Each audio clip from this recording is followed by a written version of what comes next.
Ils n'essaient pas de collaborer avec la Corée du Nord. Ils collaborent avec la Corée du Nord. La Russie, tout d'abord, est déjà en coopération militaire et technique avec la Corée du Nord. Ils achètent déjà des armes à la Corée du Nord et travaillent avec la Corée du Nord pour transférer certaines technologies. Mais ce dont parle Poutine, c'est de donner à la Corée du Nord une capacité de missiles balistiques intercontinentales avec des ogives qui ne peuvent pas être abattues. Cela signifie que si les États-Unis devaient s'engager dans un conflit avec la Corée du Nord, il y a une certitude de 100% que les ICBM nord-coréens à ogives nucléaires frapperont les villes américaines et les détruiront. Une certitude de 100%. C'est ce que dit la Russie, qu'il n'y a plus de libre service pour l'Amérique. L'Amérique ne peut plus aller et menacer les gens. À la fin de la journée, la Corée du Nord aura un missile de type SS-27, un missile balistique intercontinental. À la fin de la journée, la Corée du Nord aura un missile de type SS-27, un missile balistique intercontinental mobile sur route capable de transporter plusieurs ogives. 6 ogives incluront l'équivalent de l'ogive manœuvrable hypersonique Avangard, qui ne peut pas être abattue par les États-Unis. C'est juste la réalité. Et donc, Poutine a averti l'Amérique. Vous donnez des armes aux gens pour attaquer la Russie. Nous donnons des armes à ces gens pour vous attaquer. C'est de nature asymétrique. Voilà où nous en sommes maintenant. Les gens peuvent condamner Vladimir Poutine pour tout cela, mais c'est une relation de cause à effet. Ce qui est bon pour l'Oie est bon pour le jar. Et c'est en fait la chose la plus stabilisatrice qui puisse être faite parce que maintenant, cela enlève, franchement, la guerre de la table. Les États-Unis ont travaillé agressivement ces 2 dernières années pour rassembler la Chine, le Japon et la Corée du Sud dans cette nouvelle alliance trilatérale conçue pour vaincre la Corée du Nord. La Corée du Nord ne peut plus être vaincue maintenant. Elle est maintenant dans une relation stratégique avec la Russie qui s'étend à des moyens techniques militaires. La Russie ne va pas seulement donner à la Corée du Nord des armes adéquates pour se défendre, mais la Russie est là pour travailler avec la Corée du Nord en tant que partenaire, un partenaire stratégique. Si la Corée du Nord est attaquée par un autre, vous ne pouvez plus attaquer la Corée du Nord en isolation. Quiconque veut faire la guerre à la Corée du Nord doit maintenant envisager de faire la guerre à la Russie. Waouh, oh mon Dieu! Pouvez-vous croire à quel point cela a escaladé depuis le début de cette guerre avec la Russie? Pouvez-vous croire à quel point cela a escaladé au cours des 2 dernières années? C'est fou! Et pourriez-vous expliquer à tout le monde, Scott, pourquoi ces missiles particuliers ne peuvent pas être abattus? Eh bien, avant de le faire, puis-je simplement me permettre de souligner à quel point c'est fou? Je veux juste rappeler aux gens qu'en 2019, Donald Trump rencontrait Kim Jong-un pour dénucléariser la Corée du Nord pour se débarrasser de ses armes. En échange, nous lèverions les sanctions contre la Corée du Nord et nous intégrerions la Corée du Nord dans le giron moderne avec certaines garanties de sécurité et un traité de paix. Les démocrates et les républicains se sont opposés à cela. Donald Trump, dont je ne suis pas fan, avait mis l'Amérique au bord de pouvoir avoir ce moment de Pyongyang. Mais au lieu de Poutine pour être un président américain, au lieu de promouvoir la livraison de la technologie capable d'armes nucléaires, parlant de son élimination, nous étions si près. Mike Pompeo et John Bolton ont saboté cela de l'intérieur. Le Congrès l'a saboté de l'extérieur. Mais Donald Trump nous avait mis au bord de l'élimination de cette menace. Tout ce que nous avions à faire était de vouloir la paix.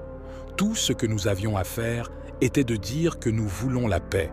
Mais l'Amérique est incapable de dire que nous voulons la paix. Nous choisissons seulement la guerre. Et aujourd'hui, nous avons une situation où la Corée du Nord a des armes nucléaires, ils ont des missiles balistiques longue portée, et ils sont sur le point de recevoir une technologie qui garantit que si l'Amérique va en guerre contre la Corée du Nord, l'Amérique paiera le prix le plus lourd possible. En ce moment, nous ne savons pas ce qui se passerait. La Corée du Nord a un missile qui, en théorie, peut atteindre les États-Unis. Le problème est que, lorsqu'il est tiré, nous avons construit des missiles intercepteurs que nous avons en Alaska et ailleurs qui, en théorie, pourraient l'abattre. Donc, du point de vue de la planification de guerre, dans l'esprit de l'armée américaine, même s'ils le lancent, nous le tirerons. L'autre chose est que les scientifiques disent qu'ils n'ont pas perfectionné la technologie de rentrée. Donc cette ogive va arriver avec une ogive nucléaire dessus. Et c'est trop chaud, elle va mal fonctionner, elle ne va pas faire ce qu'elle est censée faire. Donc, même si nous ne l'abattons pas, la probabilité est qu'elle ne fonctionnera pas correctement. Et donc, le mieux qu'ils obtiendront est un flop. Elle arrivera, elle fera flop, et elle contaminera certaines zones au sol, mais elle ne fera pas exploser une ville. Nous n'avons pas besoin de nous inquiéter. C'est la théorie actuelle, que nous n'avons pas besoin de nous inquiéter. Ce que la Russie est sur le point de leur donner, c'est un missile qui ne sera pas votre trajectoire standard de missile balistique. Il va décoller très vite, puis il va tourner et voler et manœuvrer, et puis, quand il arrive au point de libération, il ne va pas voler une trajectoire balistique normale. Quand il arrive au point de libération, il va libérer 1, 2 ou 3 ogives, qui vont maintenant accélérer par elles-mêmes, manœuvrer, et elles ne peuvent pas être interceptées. Elles vont frapper avec une extrême précision, ce qu'elles visent, avec une taille d'ogive nucléaire suffisante pour détruire la cible prévue, qu'il s'agisse d'une ville, d'un bunker ou autre.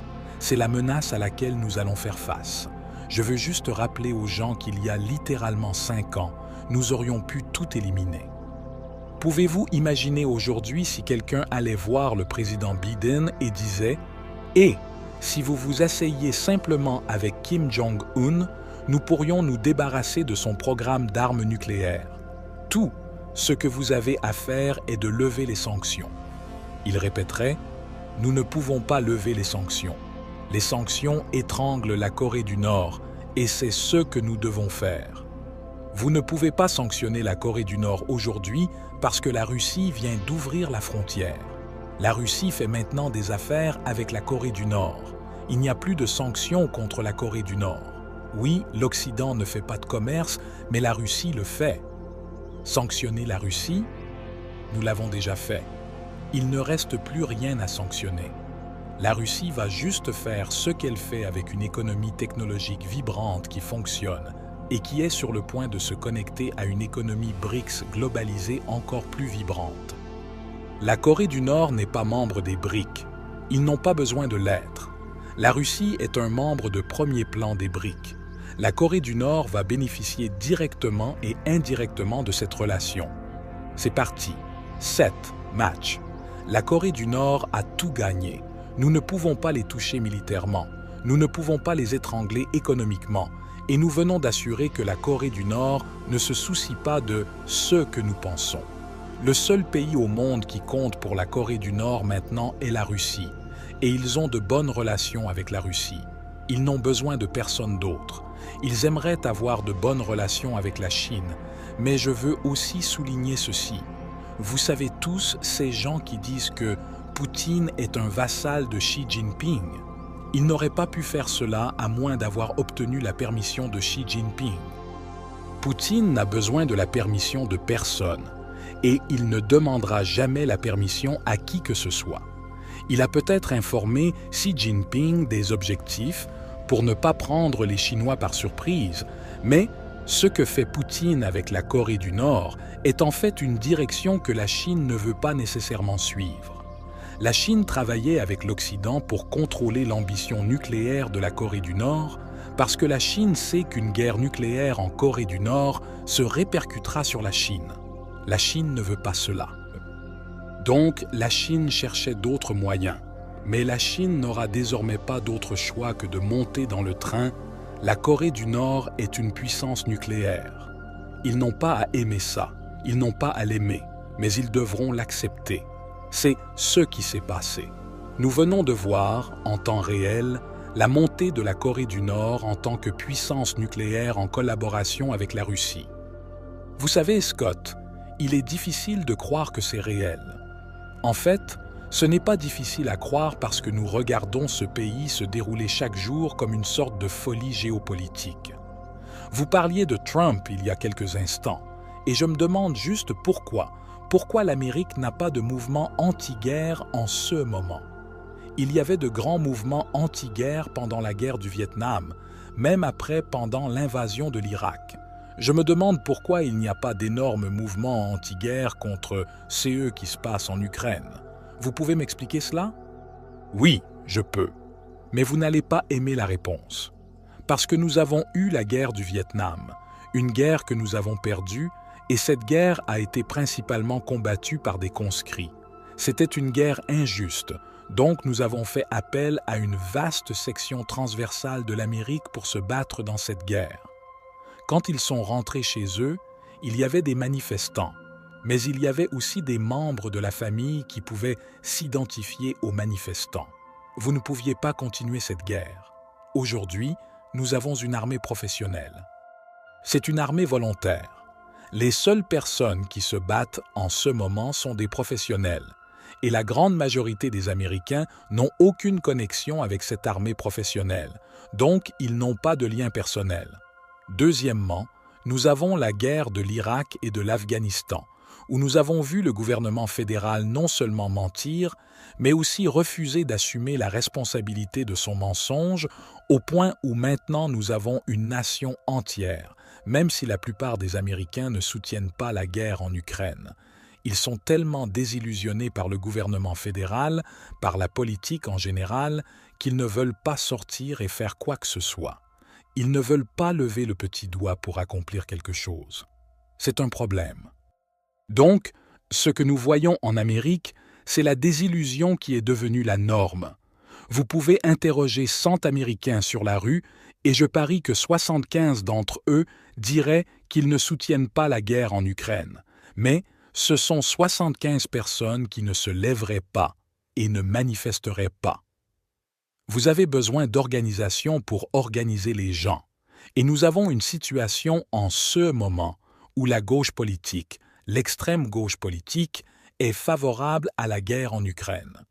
Ils disent qu'ils ne le sont pas, mais leurs actions montrent qu'ils le sont. Donc, les gens à gauche qui étaient traditionnellement à l'avant-garde des mouvements anti-guerre, où sont-ils maintenant? Vous avez des conservateurs, la droite, qui se rassemblent maintenant et parlent contre la guerre en Ukraine, mais il n'y a pas assez de coordination entre eux et la gauche pour rassembler un mouvement de masse anti-guerre. Et en raison du fait que nous n'avons pas de conscription et que les gens sont désillusionnés, il est très difficile d'organiser un mouvement de masse en ce moment. Cela doit être fait, mais c'est extrêmement difficile.